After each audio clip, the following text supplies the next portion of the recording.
folks. Welcome to episode 106 of the Wealth on Any Income podcast. This is where we talk about money tips, techniques, attitudes, information, and provide inspiration around your business and your money. I'm your host, Rennie Gabriel. In past episodes, we spoke about how to understand the numbers from your business, how to measure the level of pleasure based on where you spend your money, how to track your money in 5 to 10 seconds, what determines how close you are to complete financial choice, and how to run your business without being in your business. And last week we had Kay Wagner, the founder and president of North Star Marketing and PQ Flow Coaching. She's helped large and small businesses market their products and services. Today we have as our guest Danny Iny. Danny is a leading voice in the world of online courses.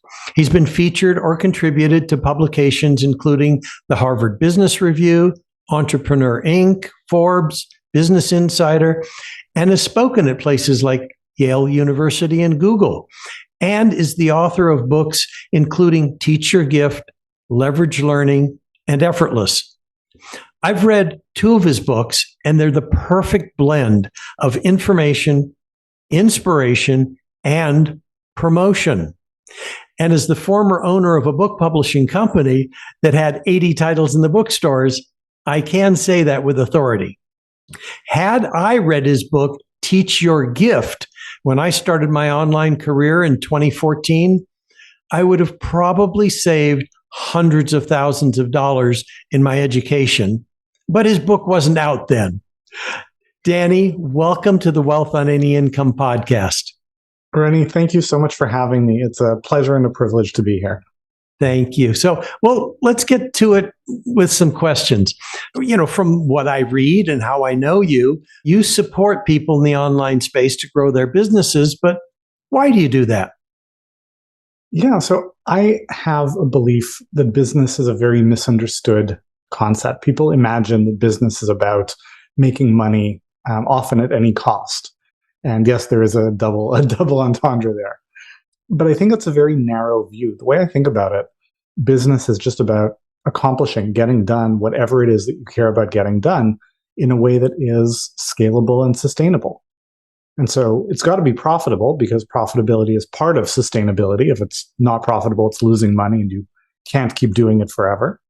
But that's really all it is. And most of the people that I have the pleasure and privilege of serving are people who care about making the world a little bit better, usually by leveraging their expertise. And so that's what they want to do. And I have the opportunity to help them do it a little bit better, to bridge the gap between what they dream of doing and what they're actually capable of doing. So I don't know, who would not want to do that? It's a ton of fun.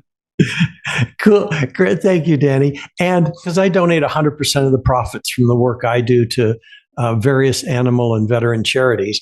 Tell me about a cause or charity that's important to you and what they do. Yeah, so a cause that we are very aligned with and have supported over the years is called Pencils of Promise. They contribute resources to help children around the world get a quality education. And I'm very proud that, over the years through the company, we've been able to donate close to 6 figures in revenue to that organization. And it's not, me writing a big fat check. It's me with the support of hundreds, if not thousands of people in our community getting involved in our various events and projects that have been able to make that happen. Thank you. Because, the more people who are educated, the better decisions everybody would make.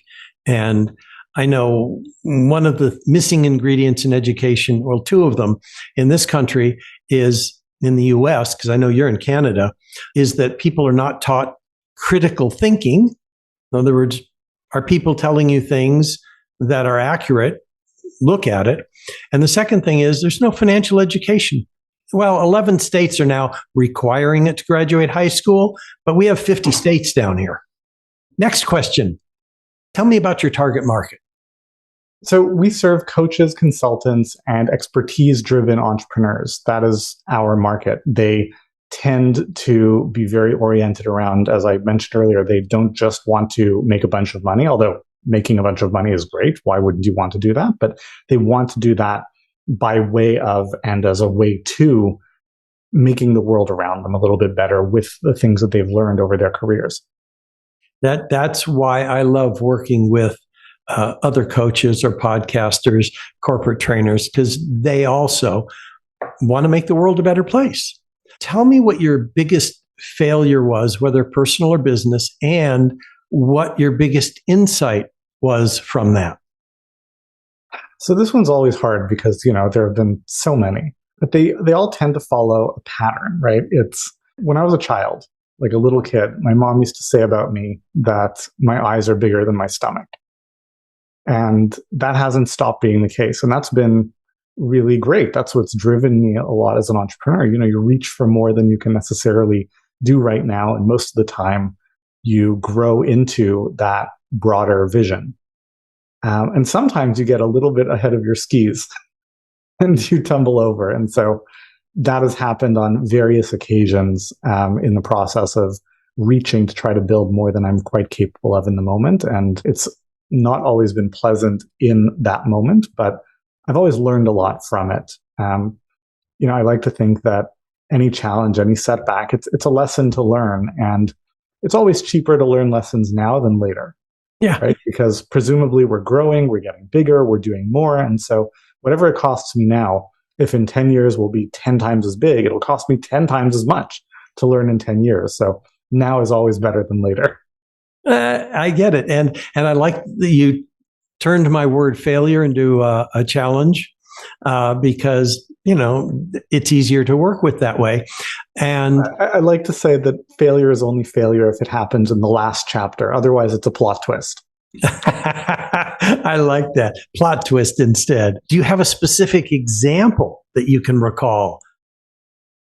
I'm sure I have many, but the one that comes to mind right now is before starting this current business, I was building a software startup. We were building technology that would help children learn how to read.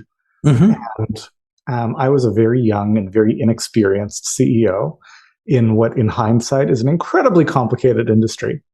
And by the time I figured out what was going on, what we needed to do, we had done okay. We had raised a bunch of money from friends and family and grants, and the experts liked what we were doing, and the kids loved it. But the parents and the teachers, the actual customers, they didn't get it at all. So we're having no traction in the market.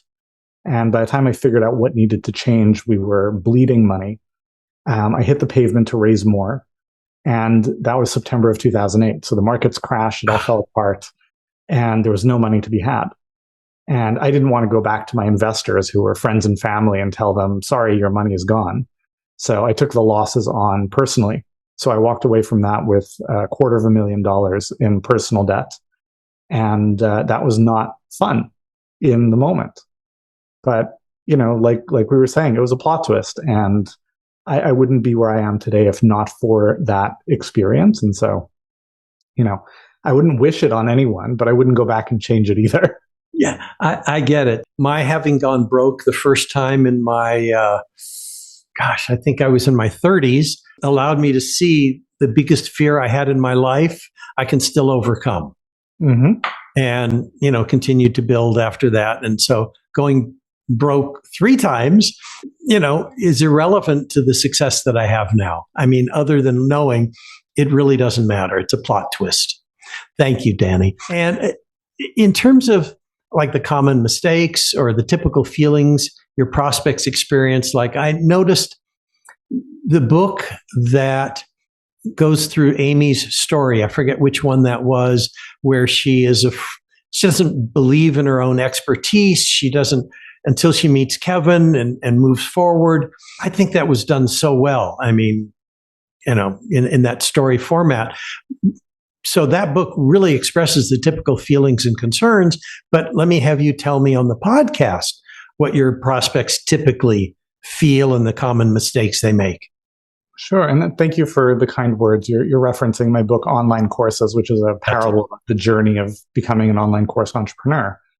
And the challenge that you're alluding to is one of 2 really big ones, right? One is that it's a little bit paradoxical, but in most of our lives, the messages that are drilled into us is that you should be compensated for working hard, right? Which there's truth to that, but taken to extreme, it's also a little bit misleading, because the more you are in your zone of genius, your area where you are great at it and you love it, the less hard it feels. And so where people often gravitate is, well, I've got to be feeling like I'm working really hard. And if you feel like you're working really hard, you're probably doing something you're not great at. Why would anyone pay you a lot of money to do something you're not even great at? And conversely, when you are focused in your zone of genius, that thing that you're just so good at, that you can see around corners, that you can plot the solutions to the problems, it feels almost effortless to you. And so we tend to discount the value of that to other people. Like, this is so easy. How could I charge a lot of money? And we don't realize that it's incredibly valuable to someone else precisely because it's so easy for you potentially. So that's one big area of challenge. And the other is that, and there are examples of this in every industry, but most people who get into business don't do it because they love business. They do it because they want to do whatever their craft is on a larger scale. And business is, in fact, its own area of expertise, and you have to develop that skill in order to build and grow a business. But you're kind of out of your depth when you're starting that journey. And so those are kind of the two areas that I find people that I serve tend to often get tripped up by. Cool. And now, based on what I read in the books and knowing you and the programs you have and the companies you own, let me have a case study of a particular client and how they maybe were before, then they took your advice, and what it transformed into. Sure. So, there are thousands, but the one that comes to mind is a gentleman named Ian Roberts. So Ian is a painter. He's a master of his craft. He's been doing it and teaching it for decades. You mean like a portrait painter, not a house painter? Well, more like a landscape type painter, but yes, like a painter of art, as opposed to a painter of furniture. Yeah. Perfect. And over the last several decades, he would do a lot of like in-person retreats, very high end in the south of France. People would fly there, drink wine, learn to paint, etc. And a few years ago, he came to me and essentially said, I'm getting a little older. I don't want to keep doing these retreats. I want to start moving my teaching online. And the timing was very fortuitous. This was a little bit before the pandemic, so that worked out great. And he was thinking, well, how am I going to do this? Because he knew he wanted to deliver something substantive and valuable. And so we worked together and we conceived of this structure where he would deliver the lessons, which were pre-recorded. People would have assignments, so they would have to do exercises, and the specific area was drawing composition. So kind of what goes where on the page or canvas. And then they would submit their work and he would review and record a little feedback video for them. So very high value, rich, premium experience. We designed the launch. He puts it out there. He's not sure how it's going to go. He's got a couple thousand people on his email list that he hasn't reached out to in years. But because it's such a powerful, transformative experience, it does phenomenally well. And he generates $128,000 in revenue on this course, which he was selling for $450. And his first thought was, that's fantastic, right? That's wonderful. Then his second thought was, oh, crap, I'm going to have to do a lot of these feedback videos. And so he's at a bit of a crossroads, right? Behind door number one, he can return the money, refund some people. Behind door number two, it's like, all right, I'm going to buckle down and work. And like many people would choose, he was like, all right, no, I'll just buckle down. I'll do it. And that's exactly what he did. And he did a great job. He created a great experience for his students. They were thrilled. They were really happy, brought in a whole bunch of money. But it was not a great experience for him. He was like recording those feedback videos nonstop for 2 months. It got so bad that his wife came to call his office the Loom Tomb.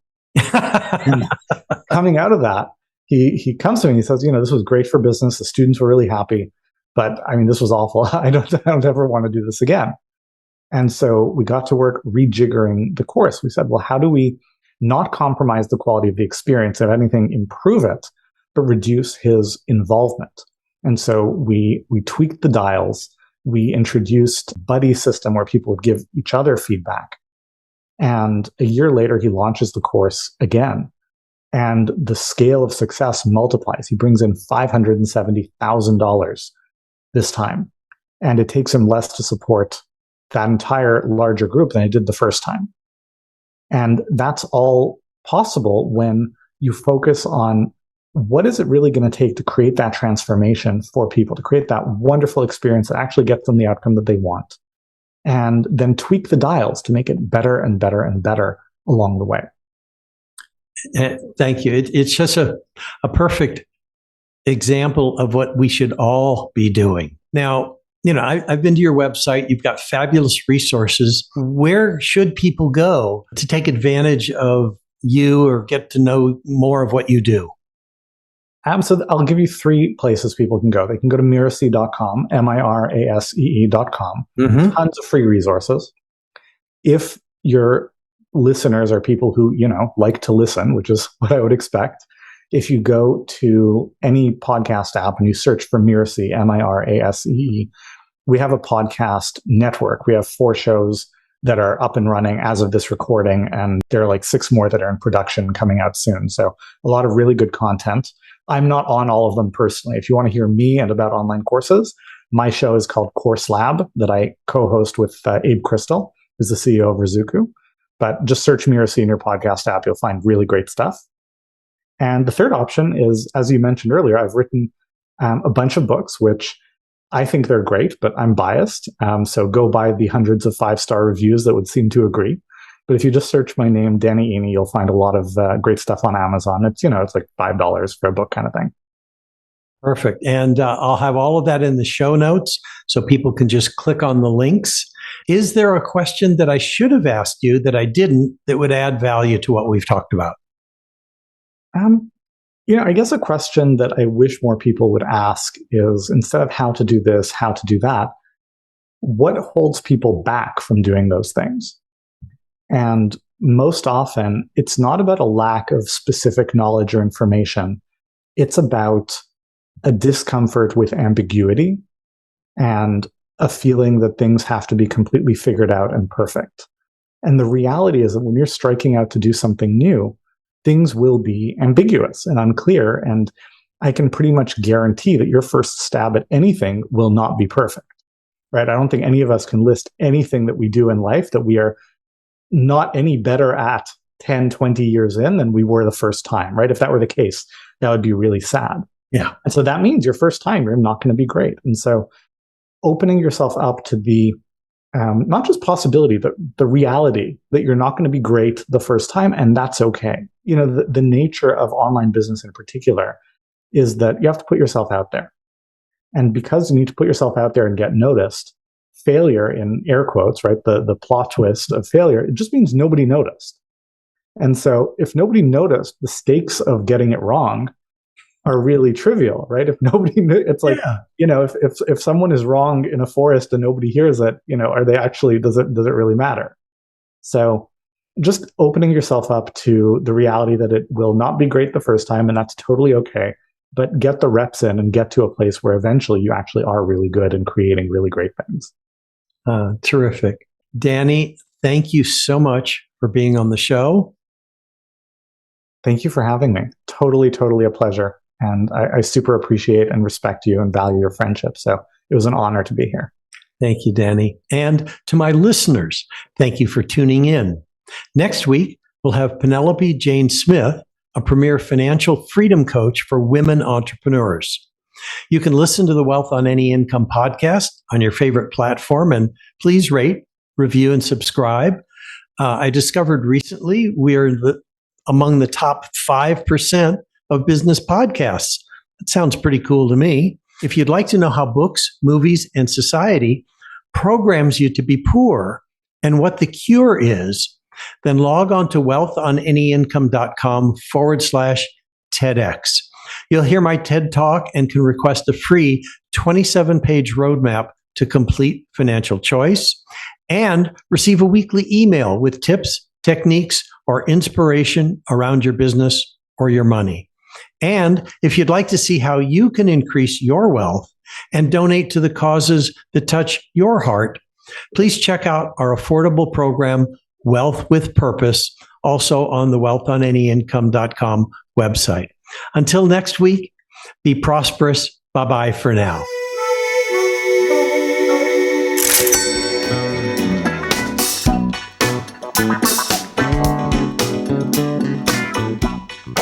you.